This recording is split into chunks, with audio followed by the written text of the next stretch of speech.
एक पंडित जी के घर में उनकी पहली संतान का जन्म होने वाला था। उनका नाम पंडित विष्णुदत्त शास्त्री था।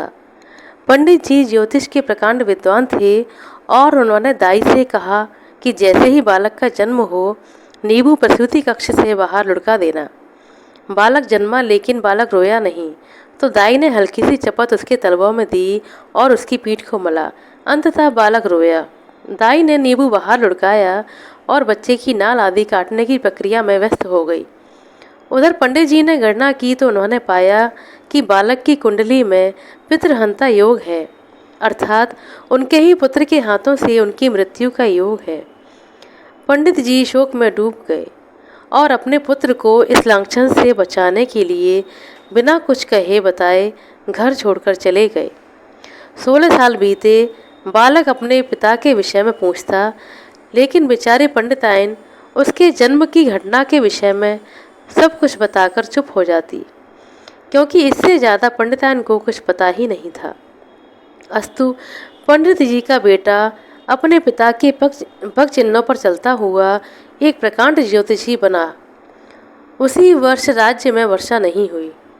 राजा ने ढिंढोरा पिटवाया, जो भी वर्षा के विषय में सही भविष्यवाणी करेगा उसे मुंह मांगा इनाम मिल जाएगा, लेकिन गलत साबित हुई तो उसे मृत्युदंड मिलेगा। बालक ने गणना की और निकल पड़ा, लेकिन जब वह राज दरबार में पहुंचा तो देखा एक वृद्ध ज्योतिषी पहले से ही आसन जमाए बैठे हैं। राजन, आज संध्या काल में ठीक 4 बजे वर्षा होगी, वृद्ध ज्योतिषी ने कहा। बालक ने अपनी गणना से मिलान किया और आगे जाकर बोला, महाराज, मैं भी कुछ कहना चाहूँगा। राजा ने अनुमति दी। राजन, वर्षा आज ही होगी, लेकिन 4 बजे नहीं बल्कि 4 बजे के कुछ पलों के बाद होगी, बालक ने कहा। अब वृद्ध ज्योतिषी का मुंह अपमान से लाल हो गया और उन्होंने दूसरी भविष्यवाणी भी कर डाली। उन्होंने कहा, महाराज, वर्षा के 7 ओले भी गिरेंगे और ओले 50-50 ग्राम के होंगे। अब बालक ने फिर से गणना की और कहा, महाराज, ओले गिरेंगे, लेकिन कोई भी ओला 45 से 48 ग्राम से ज़्यादा का नहीं होगा। अब बात ठन चुकी थी। लोग बड़ी उत्सुकता से शाम होने का इंतजार करने लगे।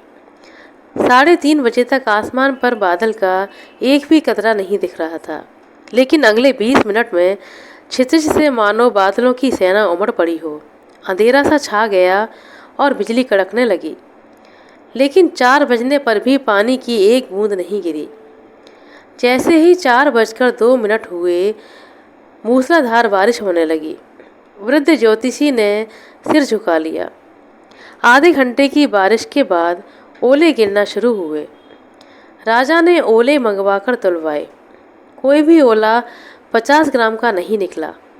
शर्त के अनुसार सैनिकों ने वृद्ध ज्योतिषी को गिरफ्तार किया और राजा ने बालक से इनाम मांगने के लिए कहा। बालक ने कहा, महाराज, इन्हें छोड़ दिया जाए। राजा के संकेत पर वृद्ध ज्योतिषी को मुक्त कर दिया गया। बजाय धन संपत्ति मांगने की, तुम इस अपरिचित वृद्ध को क्यों मुक्त करवा रहे हो? राजा ने बालक से पूछा। बालक ने सिर झुका लिया और कुछ क्षणों के बाद सिर उठाया तो उसकी आंखों से आंसू बह रहे थे।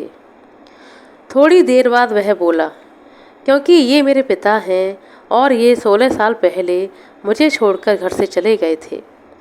अब वृद्ध ज्योतिषी चौंक पड़ा। दोनों महल के बाहर चुपचाप आए, लेकिन अंततः पिता का वात्सल्य अपने बच्चे के लिए झलक पड़ा और फपक कर रोते हुए अपने बालक को गले लगा लिया। उन्होंने पूछा, आखिर तुझे कैसे पता चला कि मैं ही तेरा पिता विष्णुदत्त हूँ? पिता ने रोते हुए अपने बेटे से पूछा। क्योंकि आप आज भी गणना तो सही करते हैं, लेकिन अपनी बुद्धि का प्रयोग नहीं करते, बालक ने आंसुओं के मध्य मुस्कुराते हुए उत्तर दिया। पिता हैरान था। पिता ने पूछा, मतलब? बालक बोला, वर्षा का योग 4 बजे का ही था, लेकिन वर्षा की बूंदों को पृथ्वी की सतह तक आने में कुछ समय तो लगेगा या नहीं? ओले 50 ग्राम के ही बने थे, लेकिन धरती तक आते आते कुछ पिघलेंगे या नहीं? और दाई माँ बालक को जन्म लेते ही नींबू थोड़ी फेंक देगी। उसे कुछ समय के बाद, बालक को संभालने के बाद ही फेंका गया होगा। और उस समय में ग्रह संयोग भी तो बदल सकता है ना पिताजी। और पितृहंता योग, पितृरक्षक योग में भी तो बदल सकता है ना। पंडित जी के समक्ष जीवन भर की त्रुटियों की श्रृंखला जीवित हो उठी और वह समझ गए कि केवल 2 शब्दों के गुण के अभाव के कारण वह जीवन भर पीड़ित रहे, और वह था व्यावहारिक ज्ञान। वह 2 शब्द थे, व्यावहारिक ज्ञान। आशा करते हैं दोस्तों आपको हमारे साथ सुनाई की छोटी सी कहानी अच्छी लगी होगी। कहानी अच्छी लगी हो तो कृपया लाइक कर दें, शेयर कर दें। चैनल पर नए हैं तो सब्सक्राइब कर लें। अपना कीमती समय देने के लिए बहुत बहुत धन्यवाद। मिलते हैं अगली वीडियो में, तब तक के लिए नमस्कार।